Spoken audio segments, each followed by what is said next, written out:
গহপুৰত আৰক্ষীৰ জালত পৰিল ভুৱা ইণ্ডিয়ান আৰ্মি।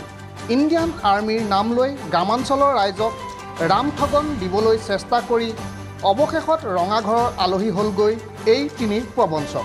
ঘৰে ঘৰে গৈ কুলাৰ বিক্ৰী কৰাৰ নামত ঘূৰি ফুৰিছিল এই তিনি প্ৰবঞ্চক। সহজ সৰল গাঁৱলীয়া মানুহক ইণ্ডিয়ান আৰ্মিৰ জোৱান বুলি নিজৰ পৰিচয় দি নিজৰ ৰাজ্যলৈ ঘূৰি যাবলগীয়া হোৱাত সামগ্ৰীসমূহ বিক্ৰী কৰাৰ নামত প্ৰবঞ্চনাৰ জাল পাতে এইসকলে। গহপুৰৰ দাঁতকলাত ৰাইজক সামগ্ৰী বিক্ৰী কৰাৰ নামত ৰামঠগন দিবলৈ গৈ ধৰা পৰে এই তিনি ভুৱা ইণ্ডিয়ান আৰ্মি। ৰাইজে তিনিওজনক আটক কৰি অৱশেষত গতাই দিয়ে গহপুৰৰ আৰক্ষীক। আৰক্ষীয়ে আটক কৰা তিনি ভুৱা ইণ্ডিয়ান আৰ্মিৰ ঘৰ উত্তৰ প্ৰদেশত বুলি জানিব পৰা গৈছে।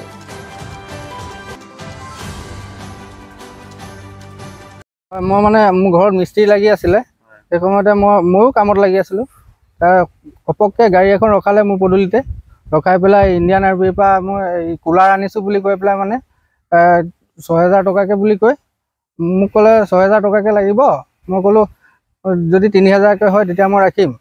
তাৰপিছত দুটাই আনিছোঁ, আমি যামগৈ আৰু দুটাই মাল আছে, এই দুটাকৈ ৰাখি লওক, ৬,০০০ টকা এটা দিয়ক আৰু। তাৰপিছত মই ৰাখিলোঁ। তাৰপিছত ইতিমধ্যে মানে মোৰ লগৰীয়া দুজন মানে আহি পেলাই ক'লে যে এইটো কুলাৰ নহয়, এইটো টাৱাৰ ফেনে হয়। তাৰপিছত চাই পেলাই গম পালোঁ যে এইটো অনলাইনত দাম দেখুৱাইছে ১১০০ টকা। মোৰ পৰা সিহঁতে ৩,০০০কৈ ৬,০০০ টকা লৈ গ'ল। তাৰপিছত আমি তিনিওজনে তেওঁলোকক মানে এইফালে আমাৰ আগফালে যিখন গাঁও আছে ন, লাষ্ট গাঁওখন দাঁতকলা বুলি কয়, তালৈকে আমি পিছা কৰি গ'লোঁ। খেদি পেলাই গৈ পেলাই তাত ধৰাত পৰিলেগৈ, তেওঁলোক ধৰা পৰিলে। তাৰপিছত ইণ্ডিয়ান আৰ্মিৰ পৰা আহিছোঁ বুলি কৈছে আৰু কেণ্টিনৰ মাল আমি যাবগৈ ওলাইছোঁ, সেই গতিকে দিবলৈ আহিছোঁ বুলি কৈছে।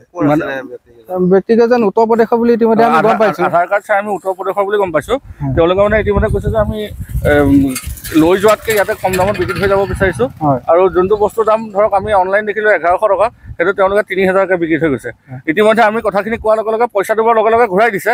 ঘূৰাই দি আঁতৰি যাব চেষ্টা কৰিছিলে, কিন্তু আমি আঁতৰি যাব নিদিলোঁ। ইতিমধ্যে আমি থানাত ক'লোঁ, আপোনালোককো জনালোঁ। ঠিক আহিলে, অহাৰ পিছত থানাৰ পুলিচে তেওঁলোকক লৈ গ'ল ইতিমধ্যে।